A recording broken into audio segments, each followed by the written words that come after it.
In the scorching deserts of the Holy Land, where crosses met crescents and blood soaked the ancient stones of Jerusalem, there ruled a king unlike any the world had ever seen. His name was Baldwin IV, and history would remember him not for conquest or glory, but for something far more haunting. He was a monarch whose flesh rotted from his bones while he still drew breath, a sovereign who commanded armies while his body decomposed beneath royal robes, a ruler who sat upon the throne of God's chosen city as death consumed him cell by cell. This is the story of the Leper King, a young man who refused to surrender his crown even as his body surrendered to the most feared disease of the medieval world. The year was 1161, when Baldwin was born into the turbulent world of the Crusader kingdom of Jerusalem. The son of King Amalric I and Princess Agnes of Courtenay, the infant prince entered a realm perpetually balanced on the knife's edge between survival and annihilation. Jerusalem, captured by Christian forces in 1099 during the First Crusade, had become the jewel of Outremer, the Latin Christian states carved from the lands of Islam. But this jewel was surrounded by enemies. To the north, south, and east, Muslim armies gathered strength under increasingly powerful leaders. The kingdom survived not through overwhelming force, but through diplomatic cunning, strategic marriages, and the desperate valor of its knights. Into this precarious world came a golden-haired child who would one day bear the weight of the entire Christian presence in the Holy Land upon shoulders that would eventually fail to bear even the weight of his own decaying flesh. Baldwin's childhood was that of any noble prince of his era. He trained in the arts of war, learning to wield sword and lance, to ride with the skill expected of a knight, to understand tactics and strategy. His tutors included William of Tyre, the kingdom's chancellor and greatest historian, a learned man who would later chronicle the boy's life with both admiration and heartbreak. The young prince showed promise. He was intelligent, quick to learn, and demonstrated the courage expected of royal blood. But as Baldwin approached his 9th year, William of Tyre began to notice something troubling. During playfighting with other children, the prince seemed strangely impervious to pain. When other boys pinched or scratched his arms, Baldwin did not flinch. At first, the tutor thought the child simply possessed extraordinary courage. The terrible truth would soon become impossible to ignore. William of Tyre conducted a simple test that would seal the young prince's fate. He took pins and pressed them into Baldwin's right arm and hand, watching carefully for the boy's reaction. Baldwin felt nothing. The skin did not register the punctures. The nerves transmitted no warning of damage. William's heart sank as he recognized the symptom that every person in medieval Christendom feared above all others. The loss of sensation was the harbinger, the first visible sign of a disease so dreaded that it could make lepers outcasts from society, condemned to live behind walls or wander with bells around their necks to warn others of their approach. The young prince, heir to the kingdom of Jerusalem, defender of the holiest city in Christendom, had contracted leprosy.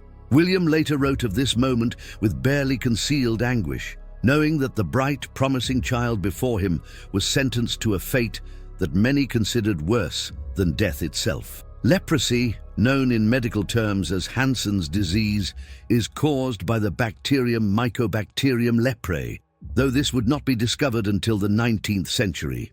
In Baldwin's time, the disease was viewed through the lens of divine punishment, biblical curse, or moral corruption.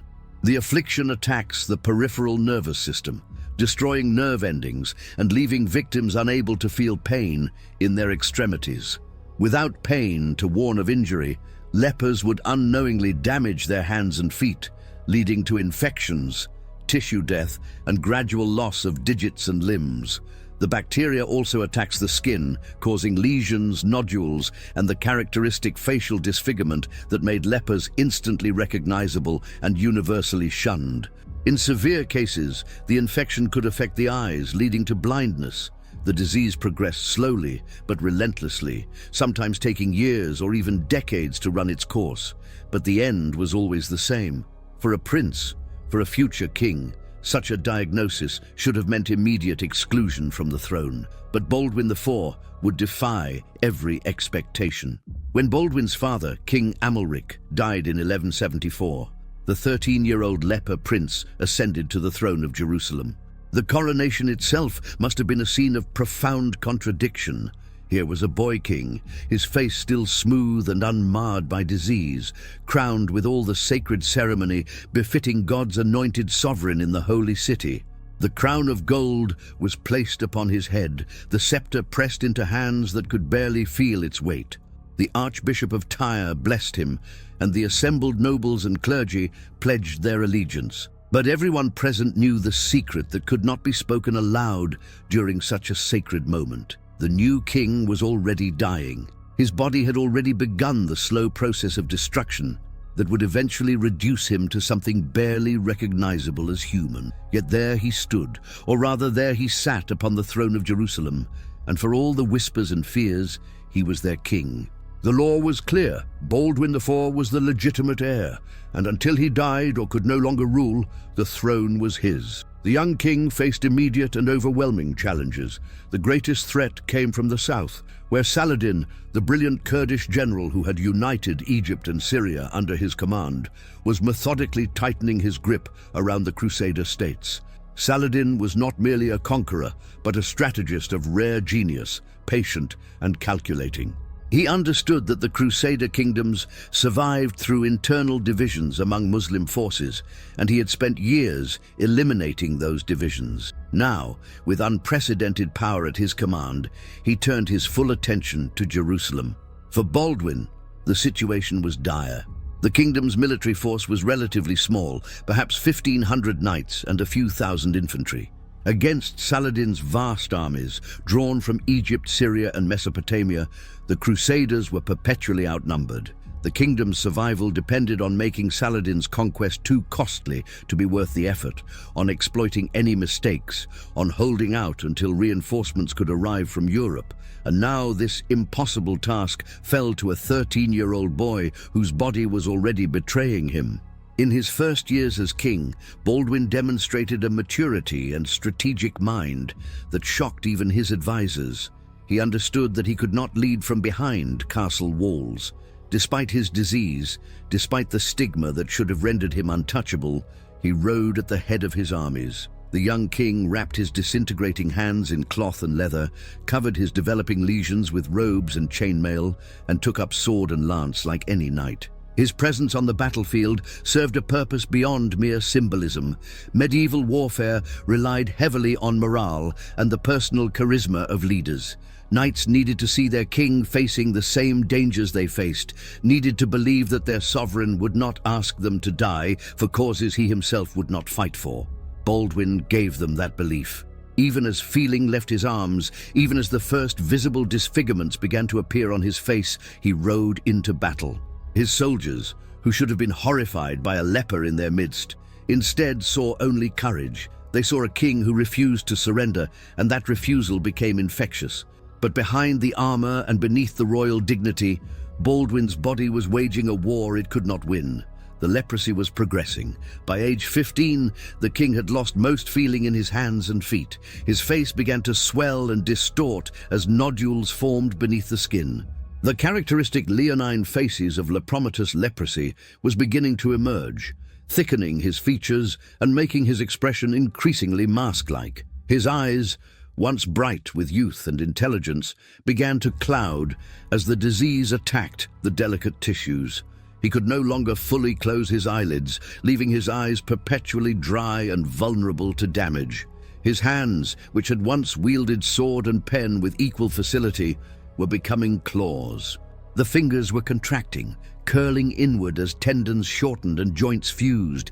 Dark patches appeared on his skin where tissue was dying, turning black as blood flow ceased. The smell began around this time, the distinctive odor of necrotic flesh that would follow the king for the rest of his brief life. Yet even as his body failed, his mind remained sharp, clear, and fully aware of every indignity, every loss, every stage of his own disintegration.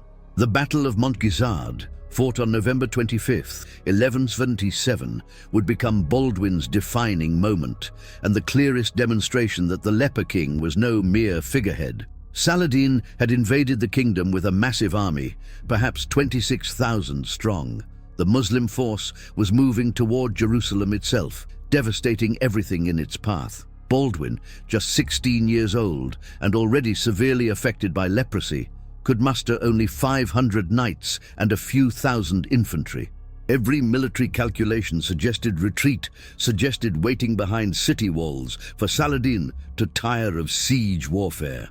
Instead, Baldwin ordered an attack.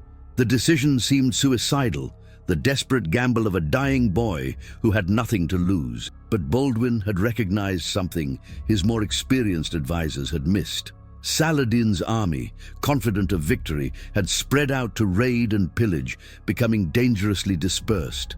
The timing had to be perfect. On the day of battle, witnesses reported seeing the young king mounted on his warhorse, his face already swollen with disease, his hands wrapped in cloth to hide the blackening fingers beneath. He could barely grip the reins. His face was incapable of showing emotion, frozen by nerve damage into a rigid mask. But he sat straight in the saddle, and when he gave the order to charge, his voice carried clearly across the assembled knights. The true cross, most sacred relic of Christendom, was carried before the army by the Bishop of Bethlehem. With the holy relic as their standard and their disintegrating king as their example of courage, the Crusader army crashed into Saladin's dispersed forces. The charge was devastating. Saladin's troops, caught off guard and separated from their main body, broke and ran. The rout became legendary. Of Saladin's 26,000 men, fewer than a tenth escaped. The Sultan himself barely avoided capture, fleeing on a racing camel. The Crusaders had achieved the impossible, and they had done it following a 16-year-old leper who could barely hold his sword. The victory at Montgrizard should have been cause for unrestrained celebration. Jerusalem was saved, Saladin was humiliated, and the young leper king had proven himself a military commander of genuine skill. But the triumph came at a terrible personal cost.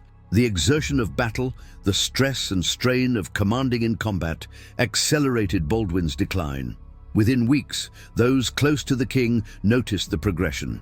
His face was more swollen, the nodules more pronounced. The leonine features were becoming unmistakable. His hands, which had gripped sword and reins during the battle, were now almost completely numb, the fingers increasingly rigid.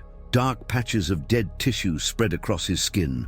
The smell of decay that had been faint now became constant, impossible to mask with perfumes or incense.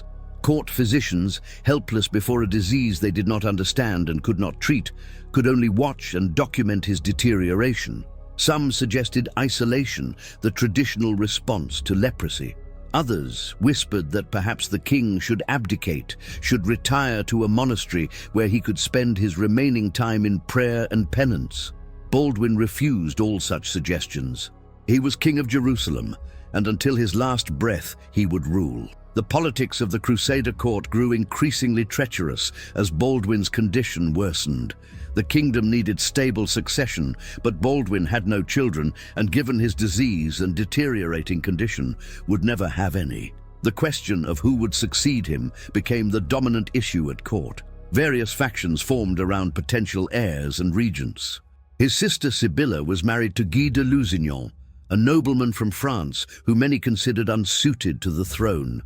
Baldwin himself distrusted Guy intensely, seeing him as weak and politically inept. Yet Sibylla was the king's heir, and tradition suggested that her husband should become king if Baldwin died. The king's advisors were divided. Some supported Guy, others favored Raymond of Tripoli as regent. Still others pushed for the young Baldwin V, Sibylla's son from her first marriage.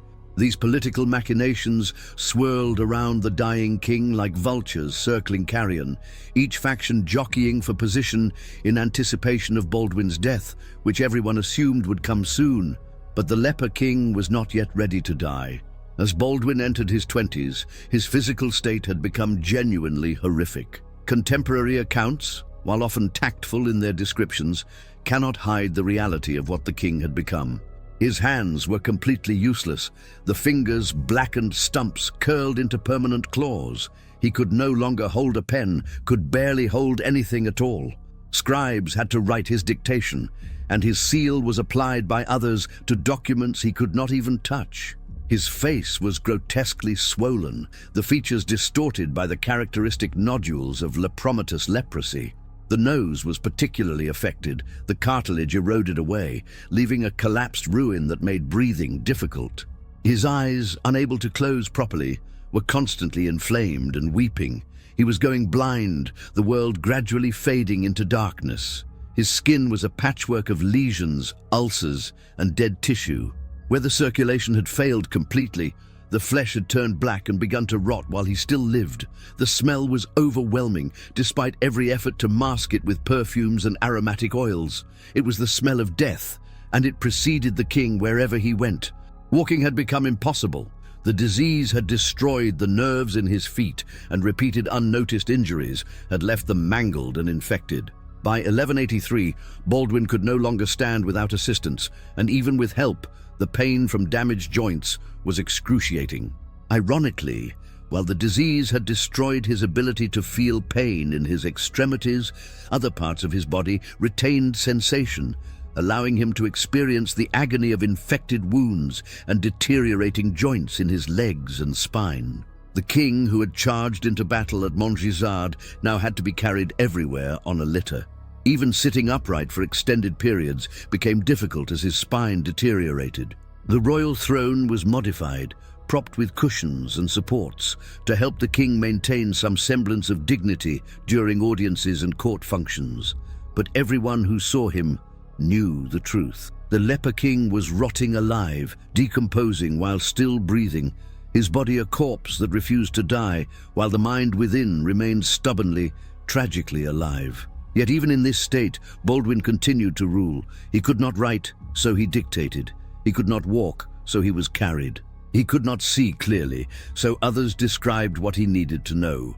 His mind, trapped in a disintegrating shell, remained sharp and focused. He presided over council meetings, made decisions about military strategy, negotiated with foreign ambassadors, and mediated disputes among his nobles.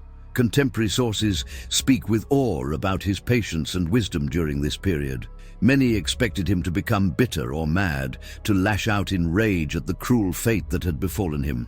Instead, witnesses reported a king who seemed almost serene, who bore his suffering with a dignity that made even his enemies pause in respect. Saladin himself, learning of the young king's condition, reportedly expressed admiration for Baldwin's courage. This was the warrior who had defeated him at Montgisard, now reduced to a blind, rotting husk carried on a litter, yet still refusing to surrender his kingdom or his dignity.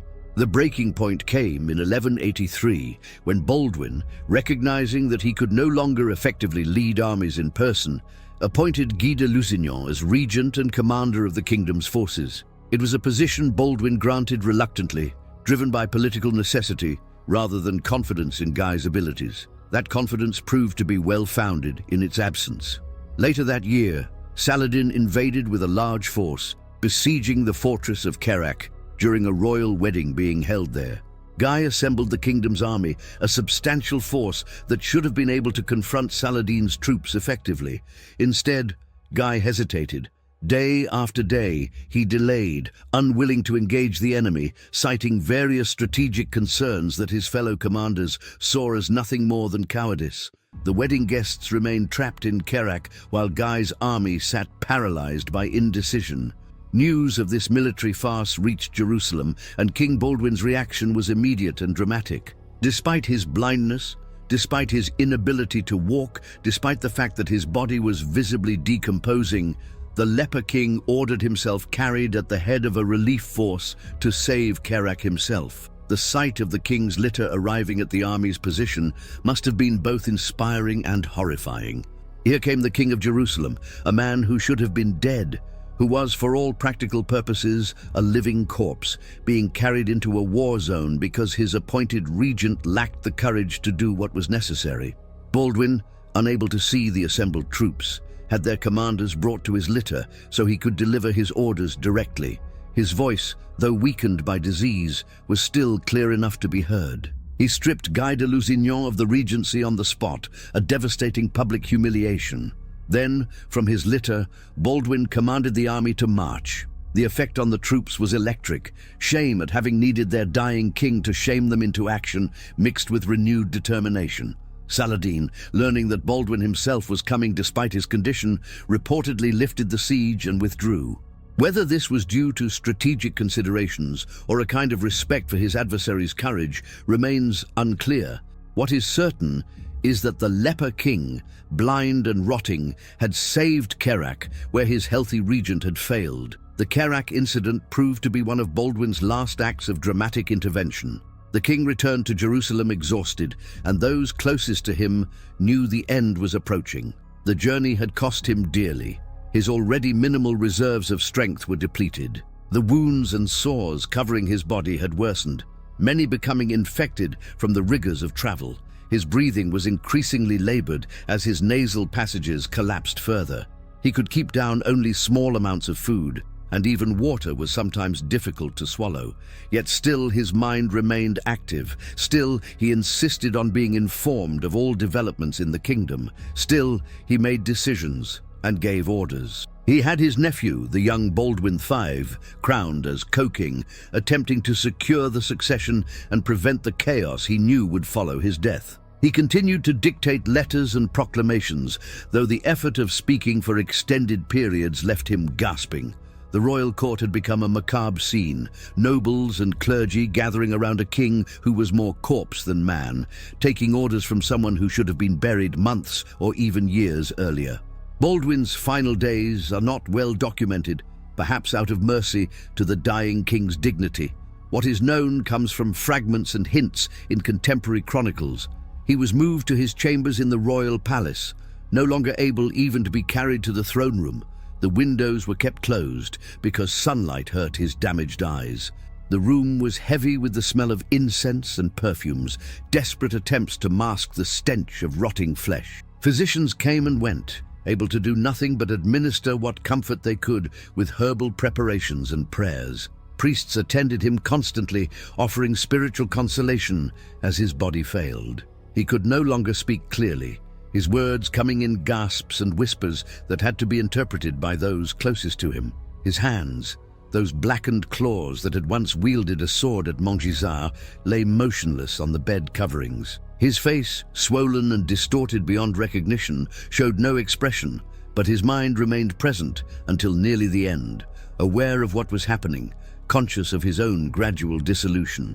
Death came in March of 1185, when Baldwin IV was 24 years old. He had reigned for 11 years, longer than anyone had expected when he took the throne as a 13-year-old leper child. The official chronicles recorded his passing with suitable solemnity and respect, praising his courage, his wisdom, and his devotion to the kingdom. They were less forthcoming about the state of the body that was prepared for burial. Those who washed and wrapped the king's corpse for interment knew the full truth. The flesh had rotted from his face, leaving bone visible through the remnants of skin. His hands and feet were nearly skeletal, the fingers and toes mostly gone, eaten away by infection or simply rotted off. His torso was covered in suppurating wounds that had never healed. He had died piece by piece, and what remained for burial was barely recognizable as human. The servants who performed these final services did so with cloths wrapped around their faces, unable to bear the smell even in death. The king, who had ruled from a throne of gold, was prepared for a tomb of stone. Baldwin IV was buried in the Church of the Holy Sepulchre in Jerusalem, the holiest site in Christendom, built over what was believed to be the location of Christ's crucifixion and resurrection. For a leper to be buried in such a sacred place was itself extraordinary. Medieval tradition held that lepers were cursed, their disease a sign of God's displeasure or punishment for sin. They were typically buried apart from the general population, often in unmarked graves. But Baldwin was king, and his suffering and courage had transformed him in the eyes of his people from a cursed leper into something approaching a martyr. The funeral was attended by nobles and clergy from across the kingdom. Chronicles record that many wept openly, not merely from conventional grief, but from genuine sorrow at the loss of a king who had held the kingdom together through force of will alone. The throne passed to his young nephew, Baldwin V, but the child king would die within a year, leading to the succession crisis Baldwin had tried so desperately to prevent. Within 2 years of the Leper King's death, the political situation he had managed to contain would explode into disaster. Guy de Lusignan, despite Baldwin's opposition, eventually became king through his marriage to Queen Sibylla. He proved to be exactly as incompetent as Baldwin had feared. In 1187, just 2 years after the Leper King's death, Guy led the kingdom's entire army into a catastrophic defeat at the Battle of Hattin. Saladin's forces destroyed the Crusader army, captured Guy himself, and seized the True Cross. With no significant military force remaining to defend it, Jerusalem fell to Saladin in October 1187. The kingdom that Baldwin had held together through 11 years of determined resistance, ruling even as his body rotted around him, collapsed within months of his death. The loss of Jerusalem shocked Christian Europe and prompted the Third Crusade, bringing Richard the Lionheart to the Holy Land. But Jerusalem would remain in Muslim hands for the next century. The Crusader kingdom of Jerusalem, as Baldwin had known it, was finished. His struggles, his suffering, his desperate efforts to maintain the kingdom despite his disease had all been for a realm that would barely survive him. Yet even in defeat and loss, his legacy endured. Baldwin IV's story resonated through the centuries in ways that might have surprised him. Medieval chroniclers, both Christian and Muslim, wrote of him with respect rarely accorded to enemy kings. William of Tyre's chronicle, completed shortly after Baldwin's death, presented the Leper King as a figure of tragic nobility, a young man who bore unimaginable suffering with grace and courage. Muslim historians, including those close to Saladin, acknowledged Baldwin as a formidable adversary whose victory at Montgisard had been a devastating blow to their cause. Later generations found in Baldwin's story themes of perseverance against impossible odds, of duty transcending personal suffering, of leadership that manifested not in physical strength but in moral courage. The image of the young king, blind and rotting, being carried into battle on a litter became symbolic of absolute dedication to responsibility. Modern historians, examining the primary sources with more critical eyes, have debated the exact nature and progression of Baldwin's disease, the political machinations surrounding his reign, and the extent to which his legend exceeds historical reality. But none dispute the basic facts. A boy king with leprosy ruled Jerusalem for 11 years, led armies to victory, and held together a fragile kingdom until his body could no longer sustain him. The throne of Jerusalem itself became part of Baldwin's legend. According to tradition, the golden throne he sat upon, modified and cushioned to support his failing body, retained the smell of death long after his passing. Whether this was literal truth or metaphorical embellishment is impossible to determine, but the image is powerful, a seat of power marked forever by the suffering of the young king who refused to abandon it. Successive rulers who sat upon that throne would have been reminded of Baldwin IV, the Leper King, who had ruled from it even as his flesh decayed. The throne became a symbol of the price of leadership, of the suffering that duty might demand, of the mortality that awaits even kings. When Jerusalem fell to Saladin in 1187, the throne was likely destroyed or removed, but its symbolic power remained, kept alive through chronicles and legends. The story of the Golden Throne that bore the scent of a decomposing king became one of the defining images of the Crusader kingdom, a reminder of both its glory and its tragedy. Modern medical understanding allows us to reconstruct Baldwin's suffering with clinical precision that medieval chroniclers lacked. Leprosy, we now know, is not highly contagious and is caused by bacterial infection rather than divine curse. The disease Baldwin suffered from was likely the lepromatous form, the most severe variety, characterized by widespread skin lesions and extensive nerve damage. The progression of his symptoms matches the clinical course of untreated lepromatous leprosy.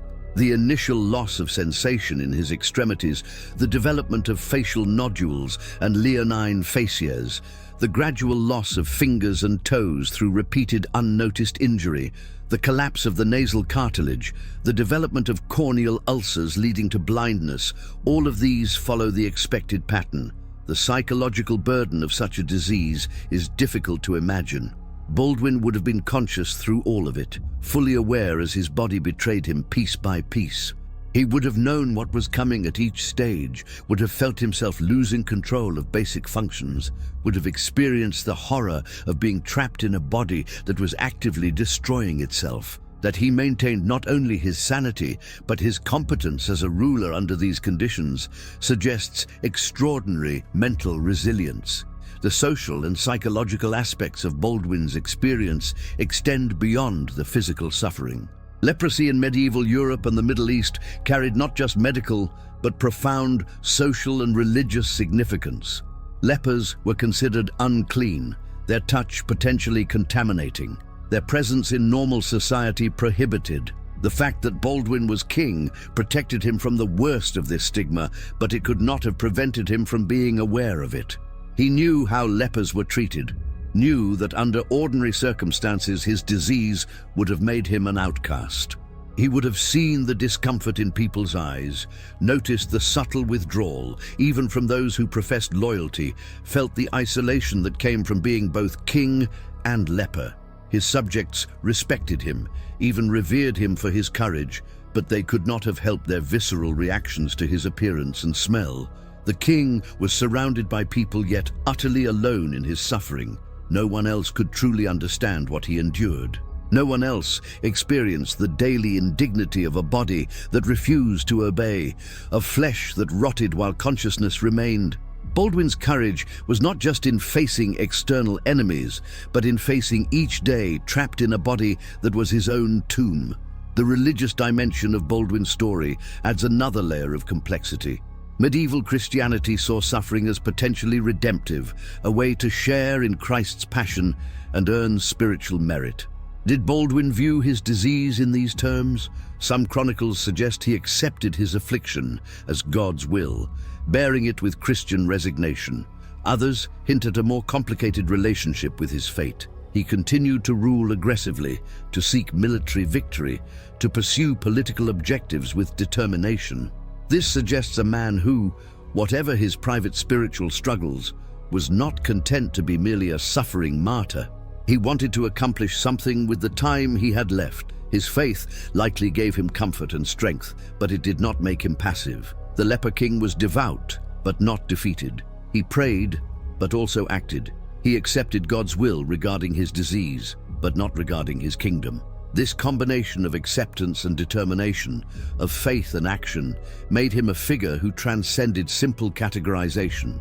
He was neither a saint nor simply a tragic victim, but something more complex and more human. The question of what might have been haunts Baldwin's story. He died at 24, having reigned for only 11 years. What could he have achieved with more time, with a healthy body? His military acumen was proven at Montgisard and in subsequent campaigns. His political judgment, while not perfect, showed sophistication beyond his years. He managed to maintain a balance between competing factions at court, to navigate the treacherous waters of Crusader politics with considerable skill. Had he lived to middle age in good health, might he have been remembered as one of the great medieval kings? Could he have found a way to permanently secure the kingdom, to achieve a lasting peace or a decisive victory? These questions are unanswerable, but inevitable. The tragedy of Baldwin IV is not just that he suffered and died young, but that his potential was never fully realized. We see glimpses of what he might have become in his brief moments of triumph, in the respect even his enemies accorded him.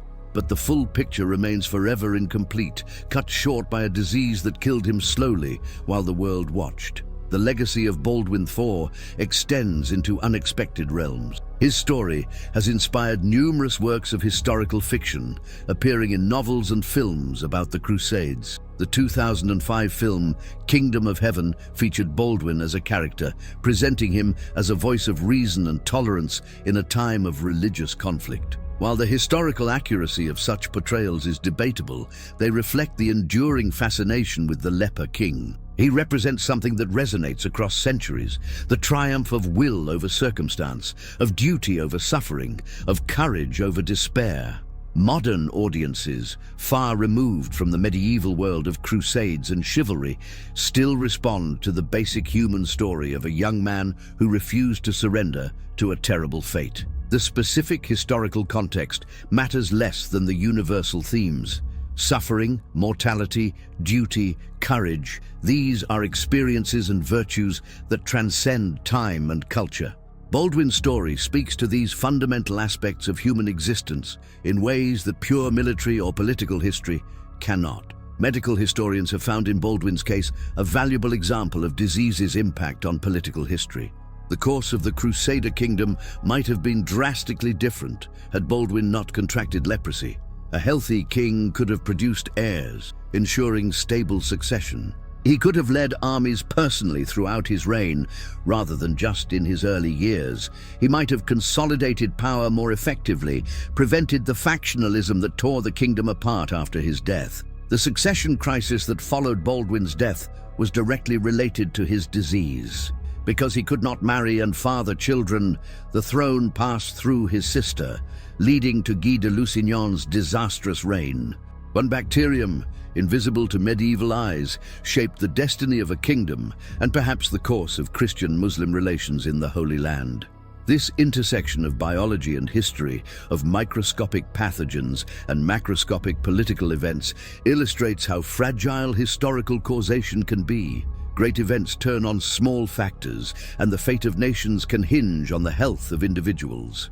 The comparison between Baldwin and other historical figures who ruled despite disability or disease is instructive. History offers numerous examples of leaders who overcame physical limitations. Franklin Roosevelt leading the United States from a wheelchair, Lord Byron commanding troops despite a clubfoot, Julius Caesar reportedly suffering from epilepsy.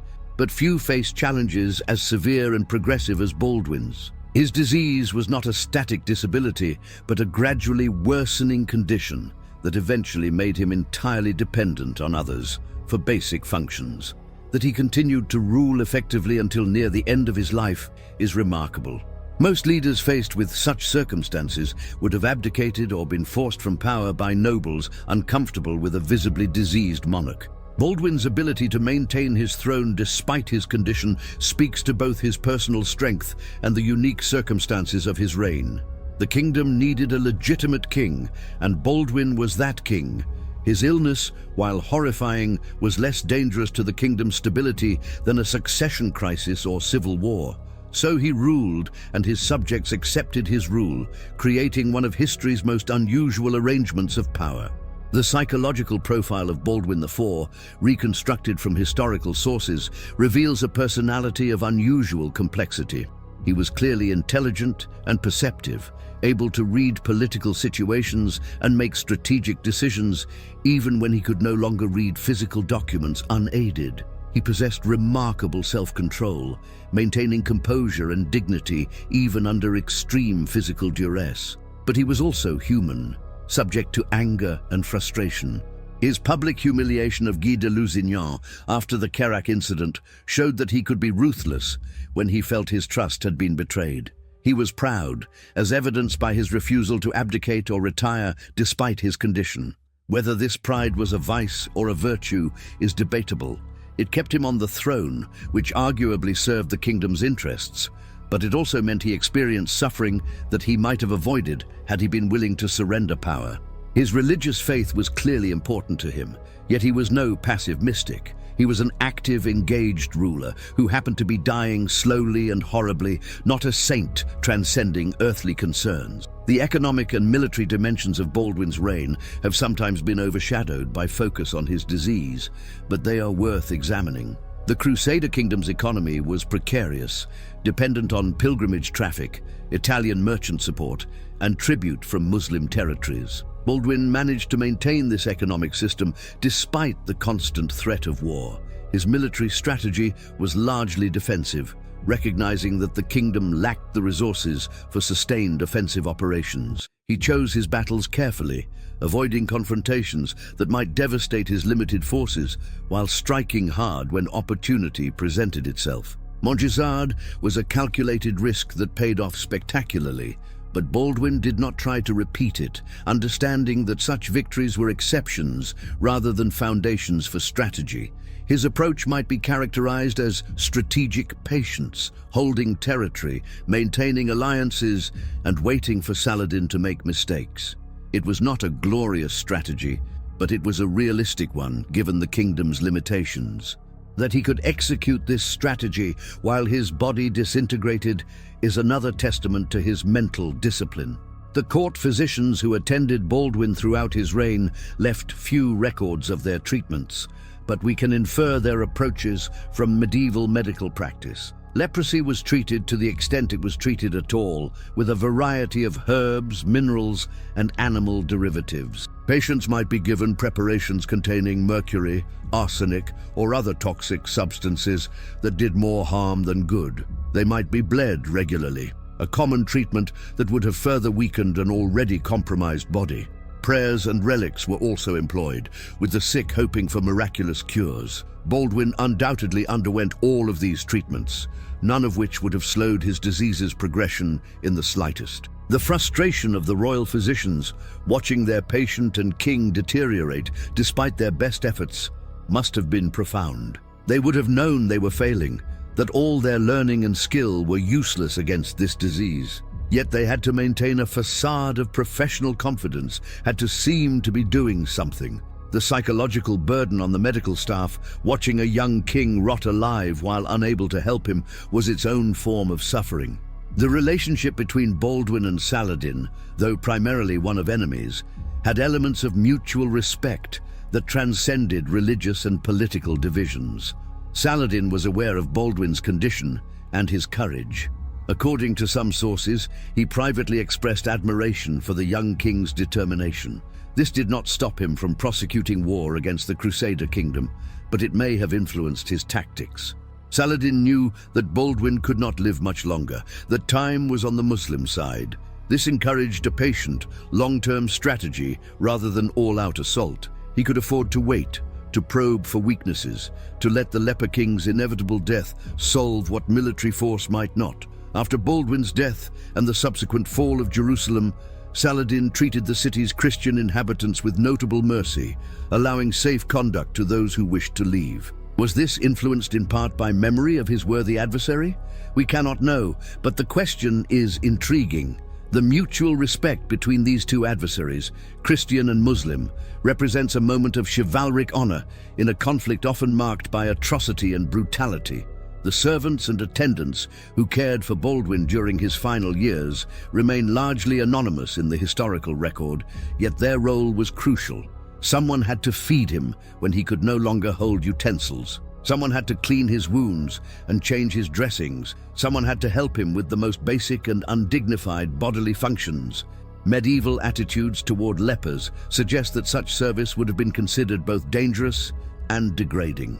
Yet these servants stayed, whether out of loyalty, duty, or lack of choice. They bathed a king whose body was rotting, dressed wounds that would never heal, stood in rooms filled with the stench of necrotic flesh. They maintained the fiction of royal dignity, even when the reality was a young man reduced to near-complete physical helplessness. Their patience and dedication made it possible for Baldwin to continue ruling. Without them, he would have been forced to abdicate much earlier, unable to maintain even the appearance of functioning authority. They were the invisible support system that allowed the leper king to remain king until death finally released him. The moment of Baldwin's death, though not extensively documented, can be imagined with painful clarity. He would have known it was coming, would have felt his body finally giving up its stubborn grip on life. Perhaps there was relief mixed with whatever other emotions he felt. The long struggle was ending. The pain and indignity would soon be over. But there must also have been regret. He was 24, an age when most men are just beginning their prime. He had been king for more than a decade, but had experienced almost none of the normal pleasures of life. Love, marriage, children, the simple joy of a healthy body, all had been denied him. His reign had been a series of crises managed and disasters averted, punctuated by brief moments of triumph. Now it was ending, and the kingdom he had fought so hard to preserve was already showing signs of the collapse that would follow his death. He could do nothing more. His will had finally met its match in physical impossibility. When his last breath came, it must have been both a tragedy and a mercy. The immediate aftermath of Baldwin's death saw the brief reign of his nephew Baldwin V, a sickly child who died before his 9th birthday. With the child king's death, the succession crisis Baldwin had tried to prevent finally erupted. Sibylla claimed the throne and crowned her husband Guy as king. The kingdom's nobles split, some supporting Guy, while others backed Raymond of Tripoli. This internal division fatally weakened the Crusader state, just as Saladin was preparing his final offensive. The Battle of Hattin in 1187 was the direct result of Guy's incompetent leadership, the very incompetence Baldwin had recognized and tried to prevent from having strategic consequences. The fall of Jerusalem that followed was the culmination of political failures that the leper king had held at bay through sheer force of will. In death, Baldwin could no longer protect the kingdom from itself. The careful balance he had maintained between competing factions collapsed without him. His fears about the succession had been entirely justified. The kingdom needed what he had provided: strong, undisputed leadership. Without him, it fell apart. The rediscovery of Baldwin's story by modern audiences has been facilitated by both scholarly work and popular culture. Academic historians have examined the chronicles and documents of the period, producing detailed studies of his reign and its context. Meanwhile, novels and films have brought Baldwin to a wider audience, though often with varying degrees of historical accuracy. The 2005 film Kingdom of Heaven, directed by Ridley Scott, featured a particularly memorable portrayal of Baldwin, depicting him as a masked king whose hidden disease symbolized both his physical suffering and his political isolation. While the film took liberties with historical facts, it captured something essential about Baldwin's story: the image of the hidden king, the ruler whose true condition was both known and unspoken, the power wielded from behind barriers of cloth and ceremony. This version of Baldwin resonated with modern audiences in ways that pure historical accounts might not, proving that his story still has the power to move people nearly a millennium after his death. The moral and philosophical questions raised by Baldwin's story remain relevant. What do we owe to duty? And when does that duty become destructive to the self? Should Baldwin have abdicated earlier, sparing himself years of suffering? Or would that have been a betrayal of his responsibilities to his kingdom and subjects? Was his determination to rule until the end an act of heroism or of pride? Different ethical frameworks provide different answers. From a utilitarian perspective, one might argue that Baldwin's continued rule served the greater good by maintaining stability. From a perspective focused on individual well-being, one might argue that no duty is worth such suffering. Medieval Christian ethics would likely have praised his suffering as redemptive. Modern secular ethics might question whether martyrdom serves any real purpose. There are no easy answers, which is perhaps why Baldwin's story continues to provoke thought and discussion. He forces us to confront questions about duty, suffering, and mortality that we would prefer to avoid. His life was a test case in the ethics of responsibility, played out with the highest possible stakes. The cultural impact of leprosy itself deserves attention in the context of Baldwin's story. The disease, now largely controlled through modern antibiotics, was one of the most feared afflictions of the medieval world. Biblical references to lepers as unclean reinforced social ostracism.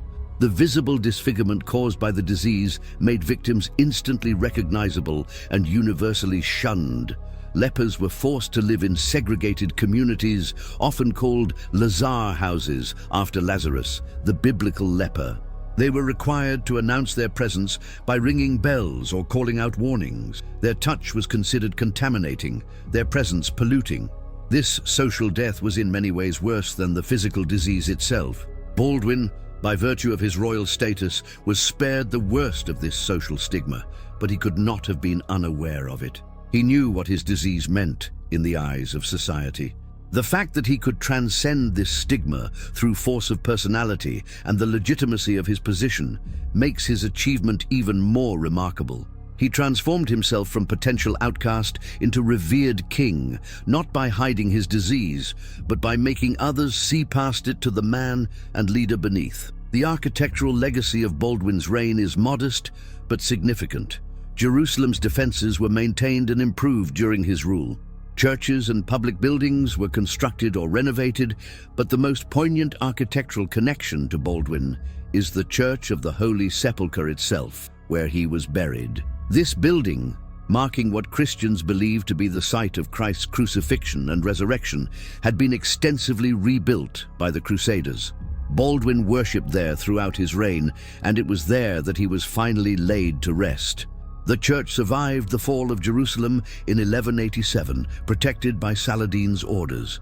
It stands today, still marking the spot, though Baldwin's exact burial location has been lost to time and subsequent renovations.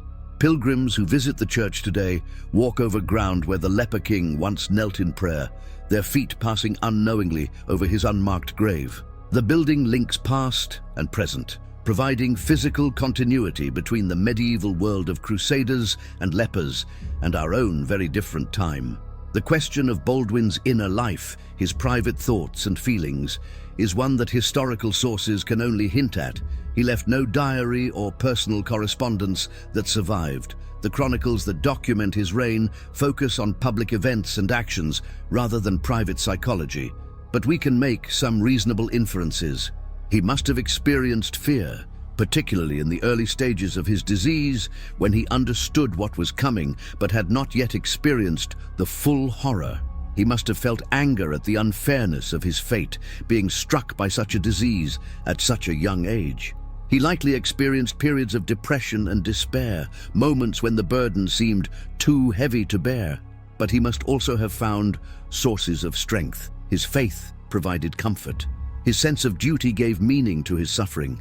The respect and loyalty of his subjects offered validation that his efforts mattered. The small victories and successful defenses of the kingdom gave him satisfaction.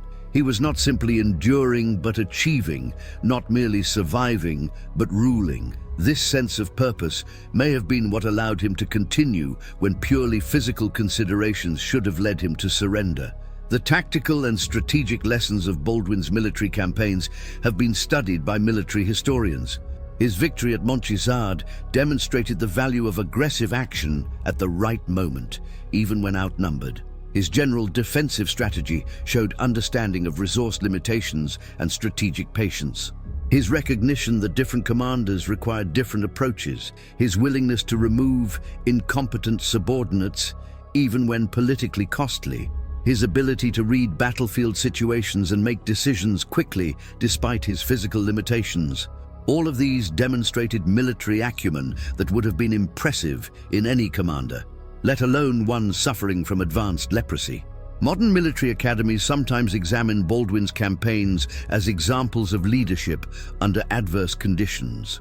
The leper king understood that morale and perception could matter as much as numbers and supplies. His presence on the battlefield, however physically compromised, sent a message that inspired his troops and intimidated his enemies. Leadership, he demonstrated, was not primarily about physical prowess, but about will, judgment, and the ability to inspire others to follow. The technological and medical context of Baldwin's era is important for understanding the full horror of his situation. Medieval medicine had no understanding of bacterial infection or immune response. The concept of contagion was vague and often wrong. Physicians could describe symptoms but not explain causes. They could observe disease progression but not halt it. For someone suffering from leprosy, there was no hope of cure, no possibility of treatment beyond symptom management, no scientific understanding that might offer comfort even if physical relief was impossible. Baldwin died without ever knowing what had caused his disease or why his body was destroying itself. This existential uncertainty, the inability to even understand what was happening to him in medical terms, added another layer to his suffering. Modern patients with serious diseases can at least comprehend their conditions, can understand the biological processes at work. Baldwin had no such knowledge. He only knew that something was terribly wrong and that it would only get worse. The mystery of his own body's betrayal must have been as troubling as the physical symptoms themselves. The comparison between Baldwin's suffering and that of other lepers of his era highlights the king's unique position. While he endured all the physical horrors of the disease, he was spared the social death that ordinary lepers experienced. He remained part of society, maintained his status and role, continued to interact with others in ways that common lepers could not. But this created its own burden. Other lepers could retreat from society, could accept their status as outcasts, and find community with fellow sufferers. Baldwin had no such option. He had to maintain royal dignity, had to appear in public, had to endure the stares and barely concealed revulsion of those around him. He could not hide, could not withdraw, could not allow his suffering to interfere with his duties. In some ways, this made his burden heavier than that of common lepers. They could surrender to their fate. He could not. Every public appearance was a performance. Every council meeting a test of endurance, every military campaign a battle not just against external enemies, but against his own failing body. The isolation of leadership was compounded by the isolation of disease, creating a loneliness that few could comprehend. The symbolic significance of a leper king extends beyond Baldwin's individual story to broader themes in medieval culture and religion. Leprosy was often viewed as a physical manifestation of spiritual corruption, a mark of God's judgment. Yet here was a king, God's anointed, suffering from this cursed disease. This created a theological paradox that medieval thinkers struggled to explain. Some suggested that Baldwin's suffering was a test of faith, like Job's trials. Others proposed that it was redemptive suffering, sharing in Christ's passion. Still others quietly wondered if it indicated divine displeasure with the Crusades themselves. Baldwin's existence challenged conventional understanding of the relationship between physical condition and spiritual state. He was simultaneously the highest sacred authority in the kingdom and a disease-ridden body that traditional theology viewed as unclean. This paradox was never satisfactorily resolved. It simply existed, forcing everyone who encountered Baldwin to confront the inadequacy of their categories and explanations. The leper king was an anomaly that broke theological and social frameworks. The daily routine of Baldwin's life during his final years would have been carefully structured to maximize his remaining capabilities while managing his deteriorating condition. He would have awakened early, assisted from his bed by servants who had to be careful not to damage his fragile skin. Morning prayers would have been followed by a simple breakfast, perhaps porridge or bread softened with wine, foods easy to consume with minimal chewing. The morning hours, when his energy was highest, would have been devoted to the most important business, meeting with advisors, hearing reports, making decisions. By midday, exhaustion would have set in, necessitating rest. Afternoons might bring more meetings or dictation of correspondence. Evenings were for lighter matters, perhaps listening to music or having chronicles read aloud. Throughout the day, servants would have attended to his wounds, changing dressings, applying what medications they had. The routine was simultaneously that of an invalid and a monarch, mundane bodily care mixed with affairs of state. This dual existence, managing both a dying body and a troubled kingdom, was Baldwin's reality for years. The historiography of Baldwin IV, the way historians have written about him over the centuries, reveals changing attitudes and interpretations. Medieval chroniclers presented him primarily as a figure of admirable courage, emphasizing his military achievements and pious suffering. Later historians, influenced by Enlightenment rationalism, were more clinical, focusing on the political and military facts of his reign while viewing his disease as unfortunate but somewhat incidental. Romantic historians of the 19th century rediscovered Baldwin's story and made him a symbol of tragic heroism, emphasizing the pathos of his situation. Modern historians have attempted more nuanced assessments, examining the complex interaction between his disease and his political effectiveness, questioning whether his determination to rule served the kingdom's long-term interests, analyzing the succession crisis that his disease indirectly caused. Each era has found in Baldwin's story elements that resonated with its own concerns and values. He has been variously portrayed as tragic hero, religious martyr, cautionary tale, and exemplar of leadership. All of these interpretations capture something true about his life, but none captures the full complexity of the man. The counterfactual question of what would have happened had Baldwin never contracted leprosy is irresistible to consider. A healthy Baldwin IV might have been one of the great Crusader kings. He could have married, producing heirs and securing the succession. He could have led armies personally throughout his reign, rather than only in his early years. His victory at Montgisard might have been followed by other triumphs. He might have forged a lasting peace with Saladin or achieved a decisive military victory. The Crusader kingdom might have survived decades or even centuries longer. Jerusalem might still be a Christian city. The course of religious and cultural history in the Middle East might have been fundamentally different. Of course, all of this is speculation. We cannot know what a healthy Baldwin would have achieved, but the question is worth considering because it highlights how contingent historical events are on factors like disease and mortality. The presence or absence of a single bacterium in a single individual's body potentially changed the religious and political map of the Mediterranean world. History is shaped by impersonal forces like economics and ideology, but it is also shaped by deeply personal factors like individual health and longevity. The final assessment of Baldwin IV must acknowledge both his achievements and his limitations. He held together a fragile kingdom for 11 years under impossible circumstances. He demonstrated courage, wisdom, and determination that impressed even his enemies. He won at least one significant military victory and managed to avoid catastrophic defeat throughout his reign.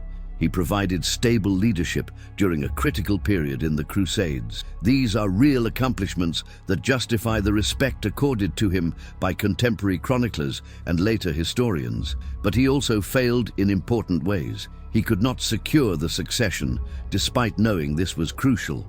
His distrust of Guy de Lusignan was justified, but he could not prevent Guy from eventually becoming king. The political arrangements he made proved inadequate to survive his death. The kingdom collapsed within years of his passing. Whether a healthy king could have avoided these failures is unknowable. What is certain is that Baldwin IV did the best he could with the time and circumstances given to him. He ruled as well as any man could have ruled under such conditions. That his best efforts were ultimately insufficient to save the kingdom does not diminish their value. He fought against impossible odds and lost, but he fought with everything he had. In the end, that may be all we can ask of anyone. The throne of Jerusalem, that golden seat marked forever by the scent of a decomposing king, serves as the perfect symbol for Baldwin's legacy. It represents power and suffering in equal measure, authority and mortality inseparable. Every king who sat upon it after Baldwin would have been reminded that kingship is not just glory and conquest, but also sacrifice and endurance. The throne that bore the scent of death was a memento mori in the literal sense, a reminder of death at the very seat of power. It represented the price of leadership, the burden of responsibility, the inevitability of decay. When Baldwin sat upon that throne, unable to feel its surface beneath his numb flesh, partially blind and barely able to move, issuing orders that would send men to war or establish policies that would affect thousands of lives, he embodied a truth that all rulers must eventually face. Power is temporary, the body fails, and death comes for kings and peasants alike. The difference is only in how we choose to spend the time we have. Baldwin chose to spend his ruling, leading, fighting, until his body could no longer support even those basic functions. The throne carried his scent long after he was gone, a ghostly presence haunting the seat of power, reminding all who followed that kingship could demand everything, even flesh and bone, even life itself. In the centuries since his death, Baldwin IV has become more than a historical figure. He has become a symbol, an archetype, a story that speaks to fundamental human experiences. We may never face leprosy in our lives, but we all face mortality. We all confront our own physical limitations and eventual decline. We all must decide how we will bear suffering when it comes. Baldwin's story offers no easy answers to these questions, but it offers an example of one way to face them, with determination, with dignity, with refusal to surrender, even when all seems lost. His life was short, his suffering immense, his ultimate failure to save his kingdom complete. Yet his story endures because it demonstrates something essential about human resilience and courage. The leper king rotted alive on the throne of Jerusalem, but he remained king until the end. His flesh betrayed him, but his will did not. His body became a horror, but his spirit remained unbroken. In an age that often seems obsessed with physical perfection and comfort, there is something profound in remembering the young king whose rotting body housed an indomitable will. Baldwin IV reminds us that we are more than our bodies, that character and courage can transcend even the most terrible physical suffering, and that sometimes the greatest victories are simply refusing to surrender in the face of impossible odds. The story ends where it began, in the scorching deserts of the Holy Land, in the ancient city of Jerusalem, where crosses met crescents and blood soaked the stones. The leper king is gone, dead at 24, buried beneath the church of the Holy Sepulchre in ground that would soon fall to Saladin's armies. The kingdom he fought to preserve collapsed shortly after his death. The throne that bore his scent was destroyed or lost when Jerusalem fell. The crusading dream that brought his ancestors to the Holy Land would fade over the following century. In purely political and military terms, Baldwin IV's reign was ultimately a failure, a temporary holding action that delayed but could not prevent disaster. Yet his story survived the fall of Jerusalem, survived the end of the Crusades, survived the medieval world that created him. It survived because it speaks to something that transcends politics and warfare, something that touches the core of what it means to be human. Baldwin IV, the leper king who rotted alive on the throne, reminds us that courage is not the absence of fear or suffering, but the determination to continue despite them. He reminds us that duty sometimes demands everything we have and more. He reminds us that mortality comes for all of us, but how we face it defines who we are. His body decayed, his kingdom fell, his name faded from common memory. But in the chronicles, in the histories, in the stories told across centuries, the leper king endures. Not as he died, blind and rotting and helpless, but as he lived, unbowed, determined, refusing to surrender even as his body surrendered around him. That image, that example, is his true legacy, more lasting than any crown or kingdom. The king who ruled while decomposing before the world left us a final lesson written in flesh and bone and iron will. It is not how long we live that matters, but how we choose to live the time we have.